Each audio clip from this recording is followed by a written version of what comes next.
Forte interesse e confiança do mercado. Nesse vídeo a gente vai procurar entender porque o número de cotistas do SNEL só cresce. E é claro que com essa forte aceitação há o aumento de cotação a mercado e também de liquidez diária. A gente vai ver também como que está, né, a rentabilidade, se teve crescimento. Vamos ver também como que está o portfólio do fundo. É claro também, né, sem deixar de ver ali no relatório gerenciais como que estão os ativos do fundo. Lembrando que ativos são o que traz dinheiro para o fundo. E nesse caso do SNEL, os ativos são o quê? As usinas fotovoltaicas. Porque a tese de investimento do fundo é simplesmente pegar os recursos captados dos investidores e investir em construção ou alienação, né, compra de usinas fotovoltaicas, desde que essas, né, tragam o retorno exigido pela gestão. Ou seja, os ativos para fazerem parte do portfólio do fundo têm que atender ali alguns critérios básicos exigidos pela gestão. Quando a gente olha para o preço de cotação do SNEL 11, hoje ele está R$ 8,43, lembrando que o preço de cotação não é o preço de cotação patrimonial, quando se divide o patrimônio pela quantidade de cotas. A rentabilidade, né, ou dividend yield anualizado dos últimos 12 meses está em 14,29%, uma ótima rentabilidade, né, até o momento livre de imposto de renda. E o PVP aqui, gente, 1,03. Sim, ele está sendo negociado, né, 3% mais caro do que de fato vale a sua cota pelo preço de cotação a mercado. E isso se deve, gente, ao quê, né? A forte aceitação do mercado e a boa expectativa que o investidor tem ao se investir nesse fundo, considerando ali o portfólio, considerando o trabalho da gestão, considerando o retorno entregue.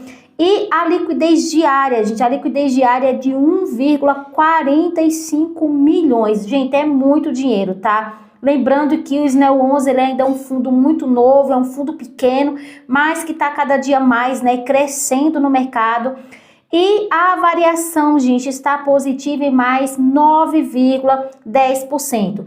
Por conta disso, valorização, né, da cotação, tanto o retorno, a valorização da cota, quanto o dividend yield, né, a rentabilidade que é alta, a gente vai ver que o retorno entregue pelo SNEL bateu sim, gente, praticamente todos os índices, tá, mais conhecidos aqui do mercado brasileiro, ficando apenas abaixo de um que a gente já vai conferir agora. Observando aqui a comparação com índices, o SNEL ele bateu o IFIX, bateu o CDI, bateu o IPCA, bateu o IBOV, bateu o SMOL, bateu o IDIV, tá? Ele só não bateu, pessoal, o IVVBI 11, tá? Ele ficou atrás apenas do IVVBI 11. Quando a gente olha aqui, gente, o valor, né, de cotação, pelo o gráfico, a gente vai ver que ele chegou a 9,93 no dia 20 de 3 de 2024, né? Bem alta aqui. Ou seja, se hoje ele está com 3% de ágio, 3% mais caro, aí pode ser ainda considerado uma oportunidade, considerando o fato de que ele já foi negociado no mercado com uma cotação bem mais acima do que a que está sendo negociada hoje a mercado. Aqui a gente já entende porque a cotação a mercado está bem valorizada, né? A valorização de 3%. Já que está sendo negociada a 8,43 e o valor patrimonial por cota é de R$ 8,13. O último rendimento do SNEL aqui é 10 centavos e a gente vai ver que esse rendimento, né, se mantém aí já por bastante tempo. Nos últimos 12 meses, o SNEL entregou R$ 1,20 por cota, o que dá uma rentabilidade de 14,29%. Nos últimos 6 meses, ele entregou 60 centavos por cota, uma rentabilidade de 7,14%. Em apenas 6 meses, né, ele já bateu aí o que a poupança entrega, né, anual. E nos últimos 3 meses ele entregou 30 centavos por cota, a rentabilidade ficou em 3,57%. No último mês ele entregou 10 centavos por cota, a rentabilidade ficou em 1,19%. E como a gente pode ver, olha, a gente vai ver que desde o mês 11 de 2024 ele vem aqui, né, se mantendo, tá? Entregando aqui 10 centavos por cota. Conferindo mais uma vez qual é a tese de investimento do SNEL, é um fundo de investimento imobiliário com foco no desenvolvimento de projetos voltado à geração de energia limpa, atuando na construção, comercialização e monitoramento dos ativos. Aqui na geração por ativo de megawatts-hora no mês de setembro, destaca-se o crescimento da geração total, acompanhado por uma redução de 12,05% no indicador. O indicador é megawatts-hora dividido por megawatts pico, tá? Tais variações decorrem principalmente de dois fatores. Bom, o início da operação da usina fotovoltaica São Bento Abade, que atualmente está em fase de ramp-up. E essa fase é o seguinte, é uma fase operacional, é uma fase em que são realizados ali ajustes técnicos até que esta usina atinja sua plena capacidade de geração. E o segundo fato que impactou um pouco essa redução de 12,5% foi o furto de cabos ocorrido na usina fotovoltaica de Pains, que impactou de forma relevante sua produção. Ou seja, isso não quer dizer que ela parou, mas impactou sua produção. E aí ele está falando que o tema será detalhado nos destaques operacionais a seguir.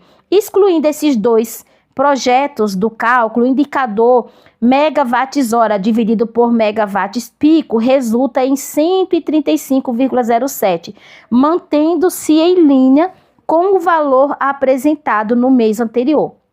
Então, assim, mantendo-se em linha. Porém, se essas duas usinas tivessem ok, a gente sabe que sim, seria uma geração ainda maior.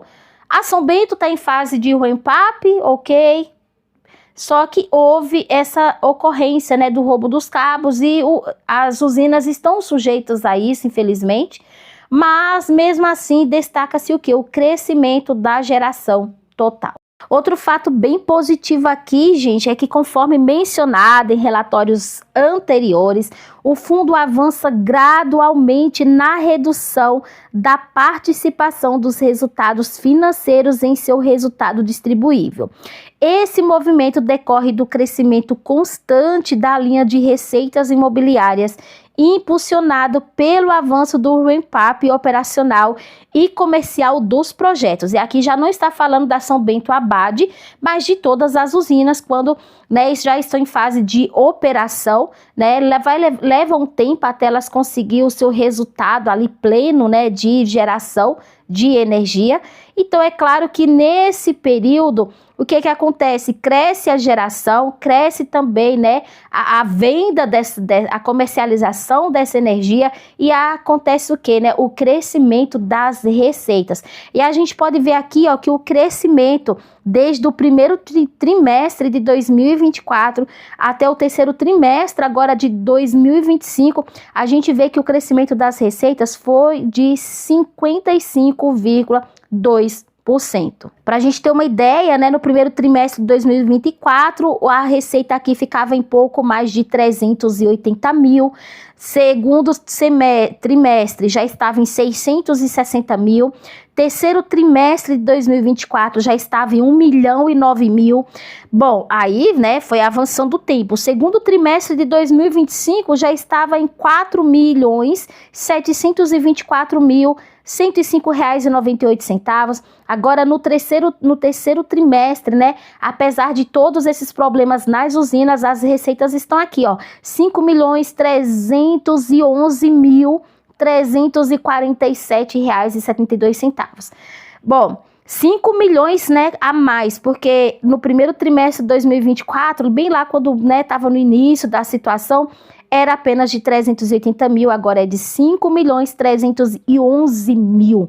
Tá? Fora que tem a usina São Bento Abade em fase de ramp-up, até atingir a sua capacidade total de operação, e de a entrega da sua totalidade de operacional. Aí tem também essa situação que ocorreu, nos cabos da usina de Pains. Mesmo assim, olha a receita, gente.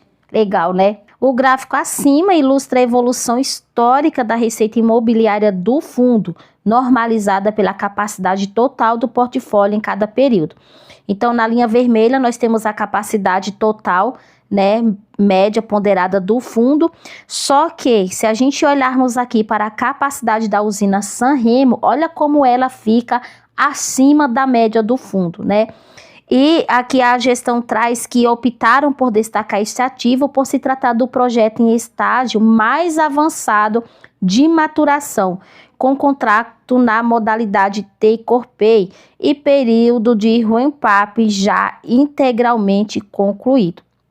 Então, essa usina, ela tem uma capacidade bem mais alta do que a média do fundo, né? Porque a média é juntar todas e dividir, né? Mas essa usina, olha a capacidade dela. E ela é a que está em estágio mais avançado, né? Ali no finalzinho do ramp-up, ou seja, já no estágio em que ela consegue entregar praticamente todo ou quase todo sua plena capacidade de operação e geração de energia. Quando nós olhamos aqui para o status do portfólio, a gente vê que 45,62% está gerando de fato caixa, né? Está gerando receita, está gerando caixa. A gente vê aqui exatamente que 11,31% ainda está em fase de conexão, está em fase de ajustes. A gente percebe que 35,67% está na fase de ramp-up. Se a gente olhar, o ramp-up está quase, né, com a mesma capacidade aqui, o mesmo tamanho e medida aqui, né, em percentual da parte que está gerando caixa. Então, imagina quando esse ramp-up estiver na sua capacidade total também de geração, né, de caixa, de geração ali, de operação das usinas.